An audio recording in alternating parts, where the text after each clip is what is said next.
Yo, what's up, YouTube? So, Changli is only about 24 hours from being released, and I just want to make this really quick video discussing if you're an Encore player, is Changli actually worth rolling? And I think no. I think if you are an Encore player looking to vertically invest into your Encore team for meta purposes, Changli is complete fucking bait. The main reason why people are saying Changli is really good for Encore teams, or she's going to be a massive buff for Encore, is because of the outro. Chongli's outro is a 20% fusion damage amplification and a 25% liberation amplification. Well, let's just get it out the way. Encore is never going to see this liberation amplification ever, so it doesn't come into play. Now let's talk about the 20% fusion amplification. This is simply just worse than Encore's current best teammate, which is Sanhua, who gives a 38% basic attack amplification, due to the fact that majority of Encore's damage actually comes from her basic attacks. Upwards of 50 to 60% of her total rotation damage actually comes from her basic attacks. And it's not only that, but if you were to look where Changli would actually be an upgrade for our Encore, it would just be her echo damage and her skill damage, which when both combined only accounts for about 30% of her total damage in one rotation. And considering the fact that you typically want to animation cancel the echo, she wouldn't even be seeing this buff consistently. Sanhua is already a great unit.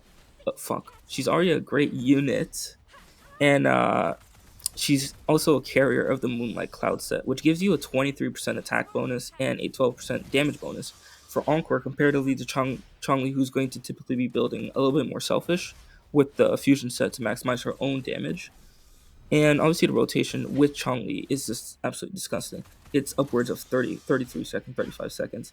And that's mainly because Changli takes up so much fuel time comparatively to Sanhua, who, you E, R, and heavy attack and swap out. And the next concern with this team is the fact that you are forced to run Verena in that third slot. Due to its nature of being a dual DPS comp, you want both of the damage dealers to actually have ample uptime with the buffs.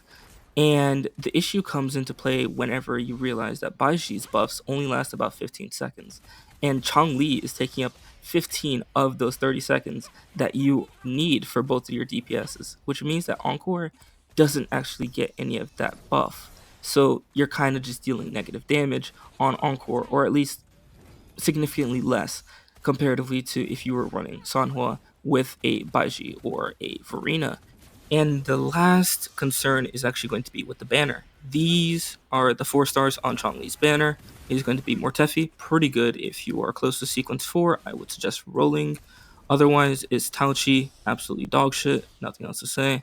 Baiji, who's given out for free, so just not rolling. And then obviously Changli, who we've discussed so far isn't very good in Encore teams, or isn't very necessary comparatively to her current best team, which is Sanhua. And obviously, she might be good in a Chixia team, but no one really plays Chixia. So it's just a bait banner. I would say that you want to skip this banner, as we are expecting to see some news about Zenshi and the free 5 star that's going to be given out in 1.2. And we have some news on Camellia, I think that's her name, in 1.3 from some leakers and some rumors. So I would say that you just want to go ahead and hold your asteroids and skip. And that's my complete assessment of Changli's value for a Encore team. I just simply wouldn't suggest that. I think she's complete bait. Maybe for a Chixia team, she may have a little bit more appeal, but otherwise, that's going to be the end of the video. I appreciate you watching, and I'm out.